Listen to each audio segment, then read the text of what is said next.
Hello there. So what I'm going to be talking about today is about the role of the nominee in an inspection, because obviously what we do know is that inspections will be starting now, are taking place now.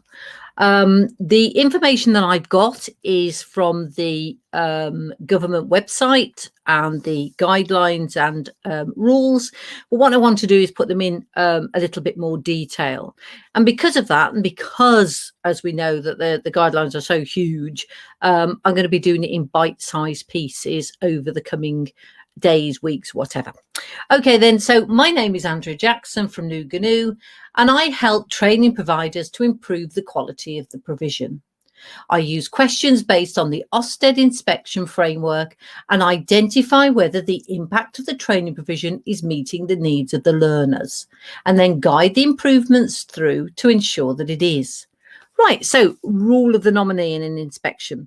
So it's important, obviously, that there needs to be a provider that has nominated a senior member of staff to act as the provider's main link with the inspection team. Okay, so first of all, the nominee should have, and I'm reading this here from the notes, a detailed understanding of the provider's programs, operations, including where appropriate, those of some subcontractors. So we need somebody instead of, and I know this happens sometimes, it's somebody that's actually too senior, that they don't know what's going on, but they're sort of like the head, if you like.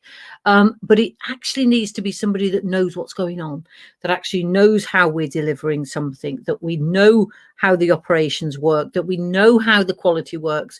And particularly if we've got subcontractors, we know how they're being managed. Yeah, very, very important. But they've got to be sufficiently senior, obviously, to ensure that they know they have the cooperation of all of the staff at all levels. And that is vital. The one thing that the nominee does not want is they don't want somebody with an axe to grind that's going against them during the inspection.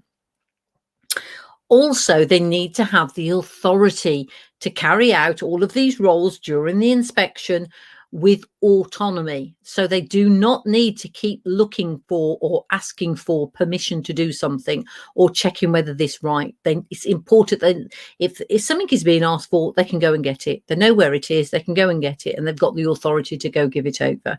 That's very, very important.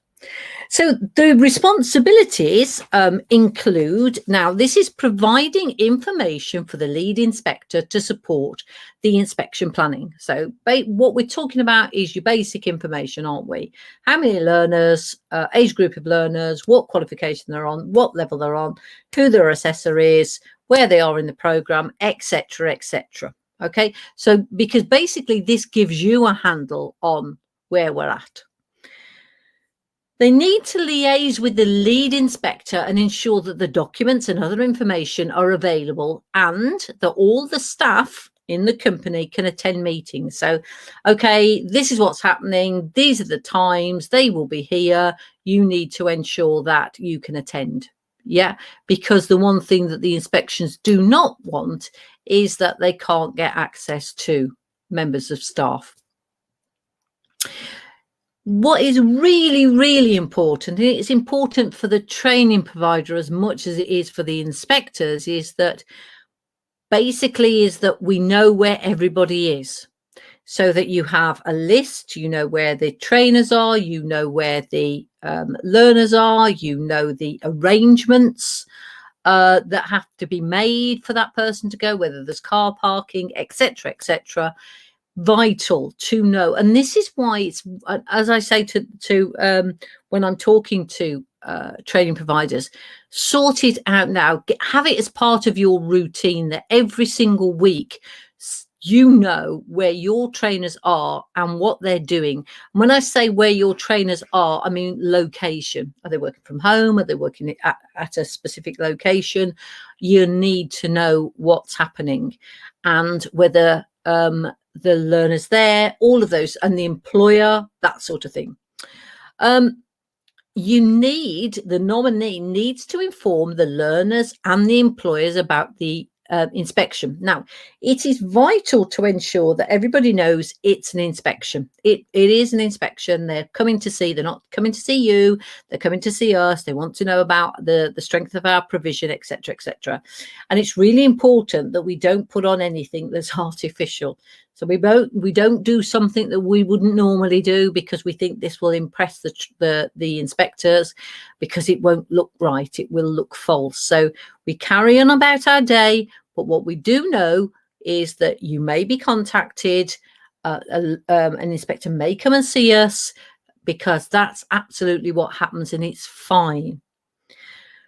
Also, the nominee has to inform the learners, employers, parents, carers and staff that they can all give their views through the relevant online questionnaires. The more you can get that fill in the questionnaires, the better it is, simply because it shows that you've got a connection between people.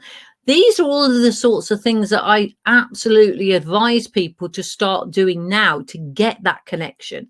And when I mean a connection, I don't mean a newsletter.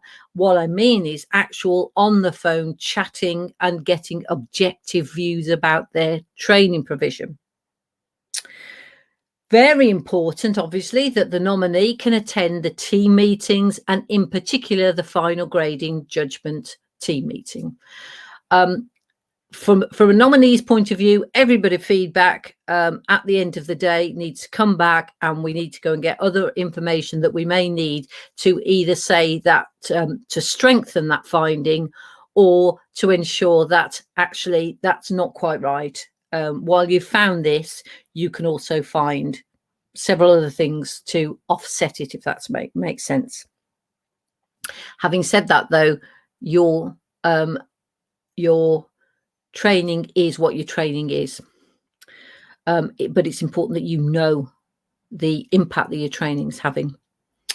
And then the biggest thing for the trainer's nominee is to coordinate feedback. So you need to have a team of people behind you that knows where to be sitting when they accept that call for feedback, so that everybody's ready to go. Okay, yeah, this is the information they need. This is fine.